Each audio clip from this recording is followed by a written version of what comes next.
Hello, I'm Cheryl McCarthy. Welcome to One to One.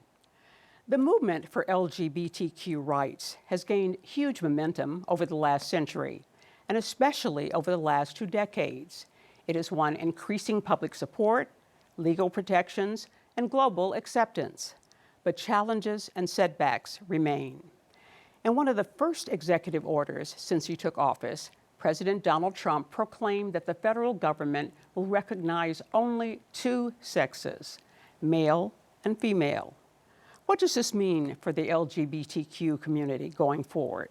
And is there any way of fighting back? Joining me today is Matt Brim, Executive Director of the Center for LGBTQ Studies at the CUNY Graduate Center, Professor of Queer Studies in the English Department at the College of Staten Island, and a faculty member of the Women's and Gender Studies program at the Graduate Center. Welcome. Thank you. Tell me about the Center for LGBTQ Studies at the Graduate Center. It's also known as CLAGS. Yep. Tell me about it. What is it and what do you do? Yeah, CLAGS is the first university-based LGBTQ Studies research center in the United States. Next year will be the 40th anniversary of our founding in 1986. And the center was originally intended to further the study of LGBTQ people. At the time, we said gay and lesbian mostly, but since then, the acronym has grown longer. The acronym has grown, yeah. Well, the acronym stayed the same, but after the acronym changed from the Center for Lesbian and Gay Studies to the Center for LGBTQ Studies, and that just represents the fact that the real world is much more diverse and complex and layered, the queer world, than the original title suggested. And so at the Graduate Center, one of the things we do is we offer a lot of free, accessible programming about LGBTQ lives, history, culture, politics, and in the moment, the kind of dynamic that LGBTQ people are dealing with in academia and beyond, which, as you mentioned, feels especially pressured and dangerous. Is your center a kind of umbrella for other LGBTQ, or I'm going to say queer studies, programs and courses around CUNY? So at the Graduate Center, we're housed at the Graduate Center, and we have relationships with LGBTQ resource centers around CUNY. But we're distinct from them as well. Part of our mission was to not only be CUNY-based, about half of our board of directors is from CUNY, but about half is from outside the CUNY system too. And so we try to put our arms around both the CUNY system and also have a national and international profile. Are there CUNY campuses where one can major in queer studies? So it wouldn't be called queer studies on the transcript, but like at the College of Staten Island, where I'm a professor, you can major in women's, gender, and sexuality studies. And within that major, you can study LGBTQ life and history and culture and politics, as I said. I know that Brooklyn College has a minor in LGBTQ studies. I wish I knew what every campus was doing. It's a big system. Yeah. People can go to, CUNY has an LGBTQIA+ hub. There's a website, and that has all the resources available at the various campuses. Tell me about how LGBTQ advocacy has evolved over time. Yeah. Part of it is the story of that change from the Center for Lesbian and Gay Studies to the Center for LGBTQ Studies. There's always been advocacy for sexual and gender minorities, right? This goes back many centuries and beyond even. And there's actually always been, or at least for 150 years, a really detailed study of sexual minorities. The terms that we use to identify those sexual minorities and gender minorities has changed. And so we used to talk about homosexual, and sometimes we talked about transvestite. And today the language is usually the gay, lesbian, bisexual, transgender, gender nonconforming, and queer. And so just that shift in language shows that the vision of how to study sexual minorities and gender minorities has changed. One of the things that we've realized, and this has been we realized this even at the beginning of CLAGS, is that we're never just gay or we're never just lesbian, right? That is part of our human experience. It helps us be human. It's part of what makes us human. But there are all kinds of other intersecting identities, including at CUNY, race and class. 80% of our students are students of color. 60% of them come from families that make less than $30,000. That all informs how they are able to be queer in this space. There seemed to be a number of years when the fight for the LGBTQ community, things were getting better. Mm-hmm. Things were getting a lot better. And now they're taking a downturn. Yeah. So what's that? I think it's true that the most marginalized people have been helped the least by the kinds of progress we've seen. And I don't want to undermine the kinds of progress we've seen, like the ability to marry. Inclusion in the military is a little bit more touchy, Yeah. but inclusion in mainstream institutions. And the people that have been included in mainstream institutions most easily, the people most welcomed are, even though we're gay, maybe we're gender normative, right? Or maybe we want to be in monogamous relationships, and that, of course, is what marriage proposes to help us do. For transgender people and for sexual minorities, other than normative gay and lesbian people, it's been harder to be welcomed into the mainstream. And so part of the politics has always been that tension, and right now we're seeing the people that have been left out historically disenfranchised again first. Yeah. And the question is, if transgender people are being demonized and dehumanized right now, as well as immigrants, refugees, Black and brown people, the people that are always marginalized first, how far will this administration go? And that gets people who are more mainstream thinking, maybe we're all more in the same boat, and so maybe we need to hang together and be in solidarity with each other. Yeah. The Trump administration started out painting a broad brush, saying the federal government will recognize only two sexes. And there are a lot of ways they're going about doing that. One applies to government documents. Passports have to reflect the holder's sex as designated by birth, as opposed to any other identity that person might choose. Why is that a big deal? Why is that a concern or an issue? When people's documents don't match how they present, that can cause problems for them, because it seems like the person you are saying you are on your identification is not actually who you are. And this obviously becomes a problem at borders, becomes a problem going in and out of the United States, but it also can become a problem just as you engage in public life, like trying to vote. Yeah. And the fact that the Trump administration wants to say there are exactly two sexes, the real goal of that is to erase transgender people from public life. Beyond that, I think they actually want to say that transgender people don't exist. Yeah. Or aren't real. Transgender people exist, are real, are as fully human as anyone else, as flawed and as heroic as anyone else. And this administration wants to tell people that's not true. Trans people don't exist. They're somehow aberrant. They want us to believe that lie. Where does this come from, do you think? The push against the LGBTQ community. Where does that come from? What's the motivation for it? What do you think? Well, I think the tough thing is there are multiple motivations. There is a hardcore Christian conservative sort of white Christianity in this country that is very strong. And so from religion, they get the message that there are only certain kinds of people that God wants to exist or that God created. And so religion is still very, very strong in this country.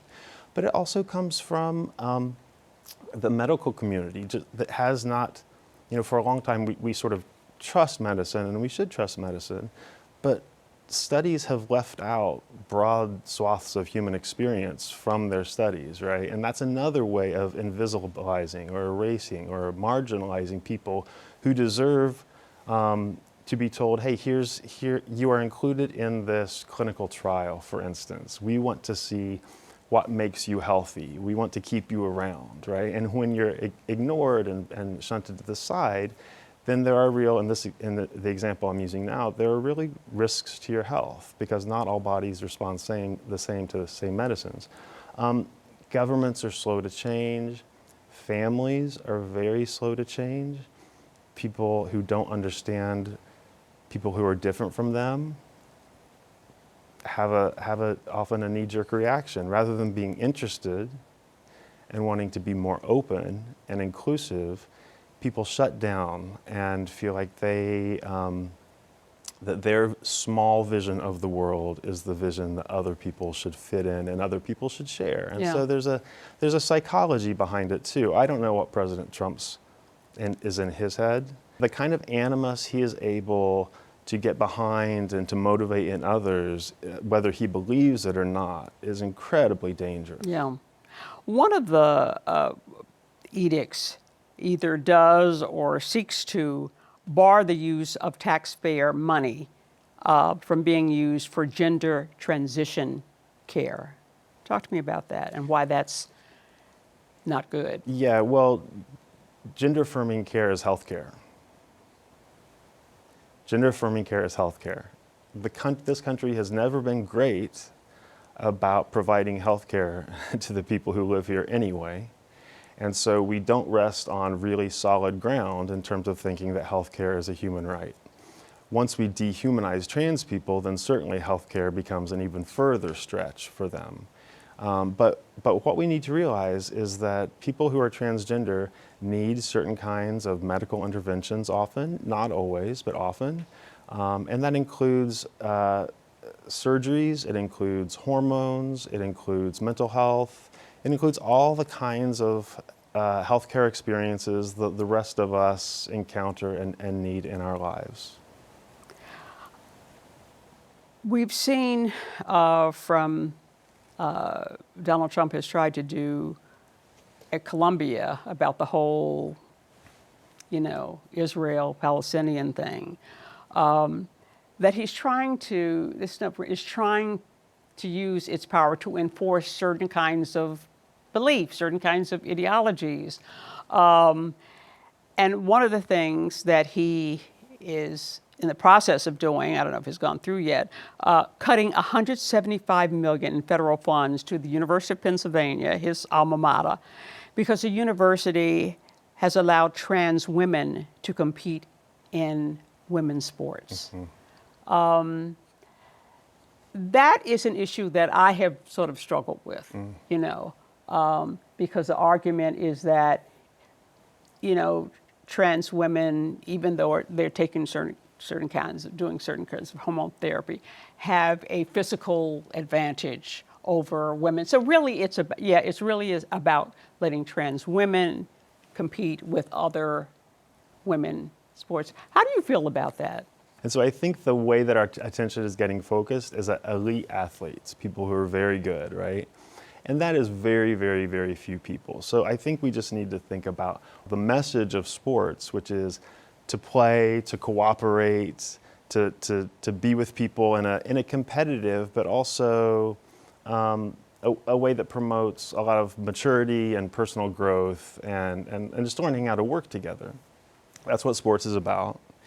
And if we say transgender people can't be a part of that important kind of human growth, then obviously that is, again, marginalizing them. So I think the big picture is most of us who ever played sports were really bad or just marginal, and what we got out of it was not winning, and not winning as boys or girls or young men or young women, but just the experience of being on a team together. Yeah.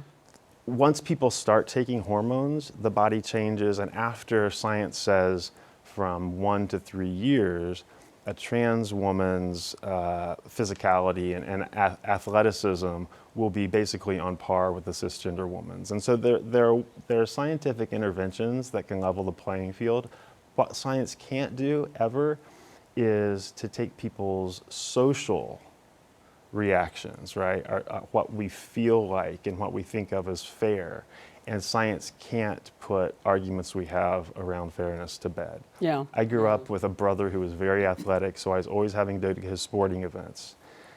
At every sporting event I was ever at, I didn't see any transgender people, and still, parents complained about fairness. Oh, this kid should not be allowed to play because he's so much bigger than the others. Yeah. This kid shouldn't be playing because it's the coach's son.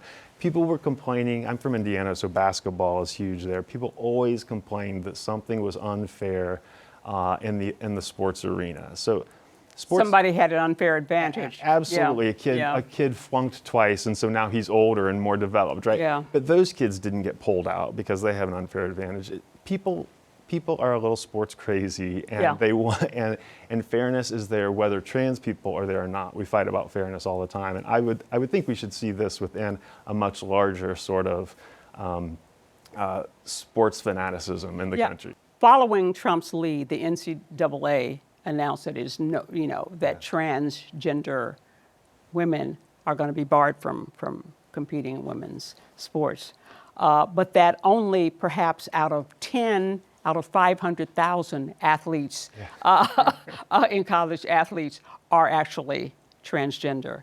It's a very, very small number. Yeah. And they don't win all the time, right? Yeah. Part of the point is that the many transgender athletes, of those 10, they're not all winning all the time, and so there's a lot more parity that doesn't get talked about. It's Right. always the opposite argument. We're also looking at things like barring transgender people, well, kicking them out of the military, barring them from entering the military. I think a judge held up Trump's order kicking transgender people out of the military, but also barring schools from using federal funds to teach any kind of gender ideology, teaching about any kind of discrimination is supposed to be barred from the curricula. Yeah, they want to deny that there are kind of structural oppressions, or that there are systems that have been designed to separate and distinguish people, and to raise up some and to oppress others. Whether it's LGBTQ, whether it's women, whether it's people of color. Absolutely, absolutely. So the idea that we can't talk about gender in schools, I would love to go into any elementary school and see if they still line up boys in one line and girls in another. Once you do that, that is gender ideology. That says there's a boys line and a girls line. It looks normal, and ideology sounds like some imposition of an outside idea, but gender ideology is just a kind of belief system that gets built into rules and into the teaching. And a boys line and a girls line is a gender ideology. It's a kind of idea about gender that we're taught from the day we walk into school. The fact that we learn in school about a famous author, I learned that Shakespeare was married, right? So I learned a lot of people were married, a lot of men married to women in my education.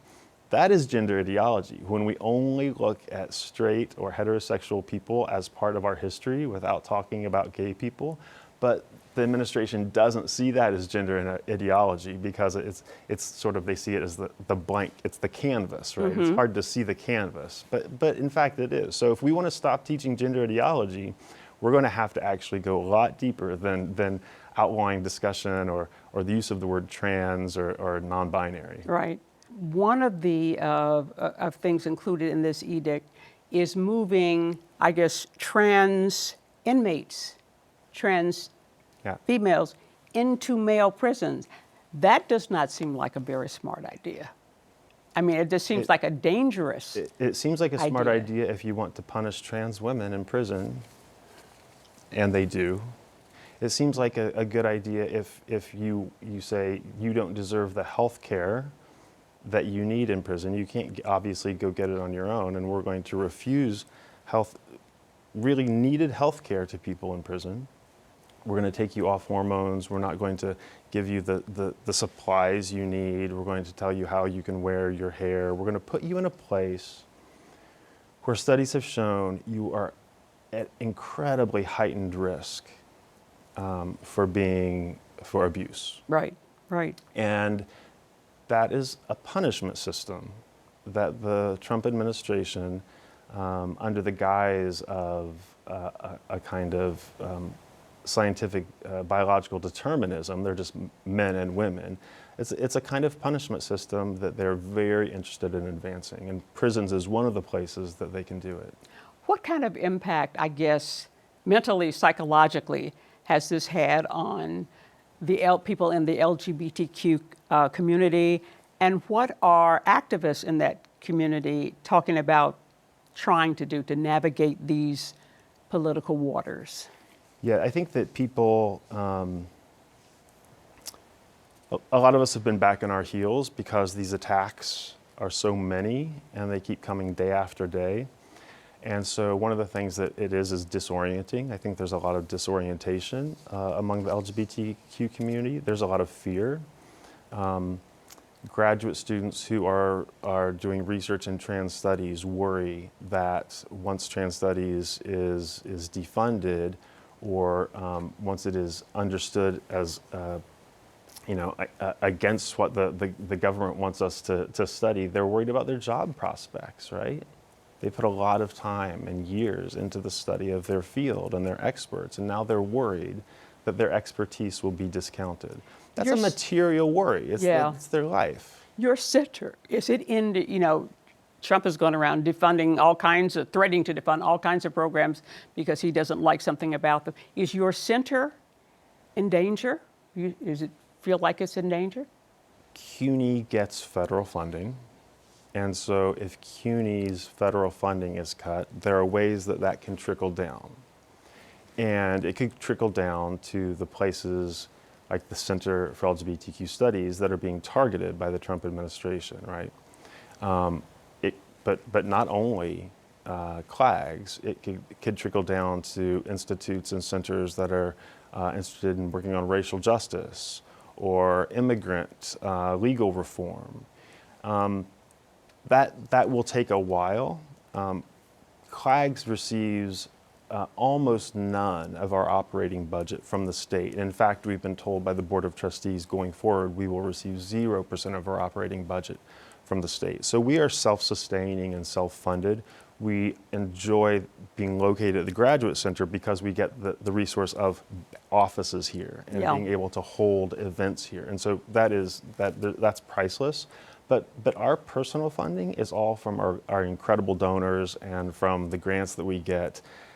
So that's sort of a good thing at this particular point in time. It is a good thing, although I would argue that the state should be very interested in funding centers like CLAGS when they see, but they're going the other way. That's aside from the federal argument. It does insulate us a little bit. Unfortunately, we're a target in a way, not only a target for the federal government. We had a call a couple days ago. Somebody wanted to call up and see if we had any gay books that they could burn. Oh, really? Just really ugly stuff. Really ugly stuff. Yeah. There was a campaign where people were mailing out anti-Trump propaganda in CLAG's name, so they would put our name on the return address of the envelope to make it seem like we were crazy and that we were trying to be anti-Trump in some kind of lunatic way. Yeah. So it's not only that the federal government would target us, but they're making us a target. Yeah. So that when people look for LGBTQ in the academy, they're going to find CLAGS because, as I said, we're the first and oldest center of our kind. Right. And so more and more we're having to deal with that negative consequence of the moment. Right.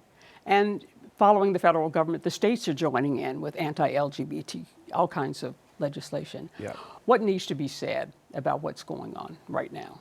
My good friend Sarah Schulman says what we can control is our integrity. And we can decide what the right thing to do is, and we can hang on to that because they actually can't take that away. And so on a personal level, I think everybody needs to think about what Sarah has said. how to maintain our integrity, because after this is over, in whatever way it goes, we're going to have to live with ourselves. And the other thing that I think we need to do is after we do that sort of self-reflection, is that we need to find new, robust coalitions. And so I think figuring out ways to come together with like-minded people and like-minded institutions in order to have a pushback at a lot of different levels of the social is what we need. We can't be looking at Columbia University to fix the problems of higher ed, because they're not radical, right? Institutions like that, especially well-resourced institutions, tend to be fairly conservative, and so we can't look to the top in the academy of the academic pyramid. We need to look to places like public education, where there are the most people, where people have the most life experience, and draw those experiences together into a formidable coalition. Well, it's certainly a stressful time for the LGBTQ community, as it is for other communities, whether they're immigrants or people of color or a lot of people. So we're going to have to see how we get through this very difficult time. I'm afraid we're out of time.